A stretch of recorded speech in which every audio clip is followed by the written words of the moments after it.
Assalamualaikum warahmatullahi wabarakatuh. Kami dari kelompok 11 ingin menyampaikan hasil makalah kami yang berjudul Audit SDM. Sebelumnya perkenalkan, nama saya M. Usman Jalil Junior. Nama saya Taufik Zaid Mubarok. Nama saya Fadil Masih Dansa. Selanjutnya saya akan membacakan langsung makalahnya. Definisi audit SDM. Audit SDM merupakan bagian dari audit operasional. Audit sumber daya manusia adalah pemeriksaan kualitas kegiatan sumber daya manusia secara menyeluruh dalam suatu departemen, divisi atau perusahaan, dalam arti mengevaluasi kegiatan-kegiatan SDM dalam suatu perusahaan dengan menitik beratkan pada peningkatan atau perbaikan. Terdapat beberapa tujuan audit SDM sebagai berikut. 1. Menilai efektivitas dari Departemen SDM. Kedua, menilai efisiensi dari Departemen SDM. Ketiga, mengenali aspek-aspek yang masih dapat diperbaiki. Selanjutnya, mempelajari aspek-aspek tersebut secara mendalam. Kelima, menilai ketaatan program atau aktivitas SDM. Keenam, menunjukkan kemungkinan perbaikan serta membuat rekomendasi untuk pelaksanaan perbaikan tersebut. Selanjutnya terdapat ruang lingkup audit SDM. Yang pertama, rekrutmen atau penarikan SDM, mulai dari proses perencanaan kebutuhan SDM hingga proses seleksi dan penempatan. Yang kedua, pengelolaan atau pemberdayaan SDM. Ketiga, pemberhentian atau pemutusan hubungan kerja atau PHK. Selanjutnya terdapat manfaat pelaksanaan audit sumber daya manusia. Yang pertama, menganalisis kontribusi fungsi SDM pada operasi bisnis perusahaan. Kedua, melakukan benchmarking kegiatan SDM untuk mendorong perbaikan secara berkelanjutan. Ketiga, mengidentifikasi berbagai masalah strategi dan administratif implementasi fungsi sumber daya manusia. Keempat, menganalisis kepuasan para pengguna pelayan Departemen SDM. Kelima, mengevaluasi ketaatan terhadap berbagai peraturan perundang-undangan, kebijakan, dan regulasi pemerintah. Keenam, meningkatkan keterlibatan fungsi lini dalam implementasi fungsi SDM. Ketujuh, mengukur dan menganalisis biaya dan manfaat setiap program dan kegiatan SDM. Kedelapan, memperbaiki kualitas staf sumber daya manusia. Kesembilan, memfokuskan staf SDM pada berbagai isu penting dan mempromosikan perubahan serta kreativitas. Pendekatan. D. Pendekatan dan peralatan audit SDM. 1. Pendekatan audit SDM. Ada 3 pendekatan utama dalam audit SDM yang diumumkan digunakan, yaitu 1.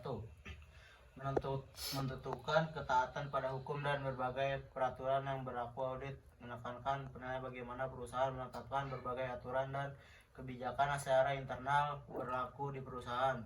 2. Mengukur kesesuaian program dengan tujuan organisasi manajer SDM. 3. Mengukur kinerja program. Mengukur kinerja program berarti menghubungkan aktivitas aktual program SDM. 2. Peralatan audit SDM. Telah dimaklumi bahwa kegiatan audit kepegawaian diselenggarakan dengan melakukan kegiatan pengumpulan data. Teknik-teknik yang biasa digunakan: A. Wawancara untuk kepentingan audit kepegawaian. B. Kuesioner dan survei. C. Arsip kepegawaian atau analisis historikal. D. Informasi eksternal. F. Tahap-tahap pelaksanaan audit. Dalam melaksanakan audit sumber daya manusia harus mencakup tahap-tahap berikut. 1. Tahap perencanaan audit. Audit pendahuluan dilakukan untuk mendapatkan informasi latar belakang terhadap objek yang audit. 2. Review pengendalian manajemen. Tahap ini merupakan pengujian secara mendalam dan evaluasi dari program yang spesifik. 3. Audit lanjutan. Pada tahap ini auditor bertugas untuk meringkas dan melakukan pengelompokan terhadap temuan audit. 4. Pelaporan.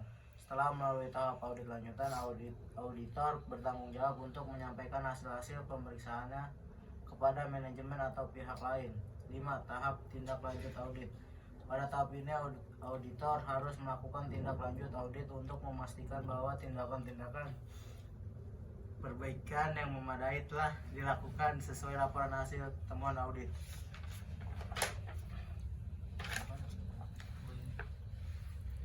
diasumsikan telah mengetahui risiko bila tidak dilakukan tindakan perbaikan sesuai laporan hasil audit.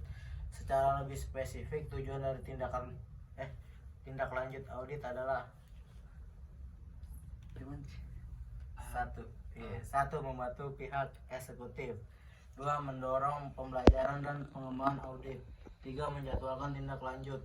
Penjadwalan tersebut bergantung pada karakteristik audit. F. Laporan audit. Laporan audit personalia adalah suatu deskriptif komprehensif yang berisi hasil pengolah temuan dari kegiatan audit personalia. 1. Laporan untuk manajer operasi. Laporan audit untuk para manajer operasi meringkas berbagai saran dan tanggung jawab personalia mereka. 2. Laporan untuk manajer dalam departemen personalia. Para manajer spesialis yang menangani penarikan dan seleksi latihan,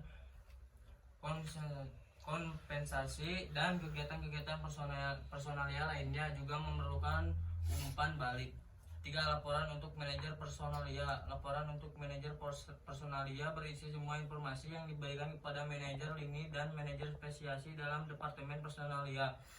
A. Sikap para manajer operasi dan karyawan. B. Masalah-masalah sumber daya manusia. C. Suatu review tentang saran-saran departemen dan organisasi departemen. D. Berbagai rekomendasi untuk perubahan-perubahan yang diperlukan. A. Judul. B. Daftar isi. C. Ringkas dan kesimpulan. D. Masalah-masalah pokok. E. Kesimpulan dan saran. F. Tubuh. G. Sumber data. A. Lampiran yang dianggap penting. Selanjutnya ada yang mau bertanya? Sekian presentasi dari kelompok kami. Bagi teman-teman yang ingin bertanya, bisa langsung ditanya di forum diskusi. Sekian dari Kami. Wassalamualaikum warahmatullahi wabarakatuh.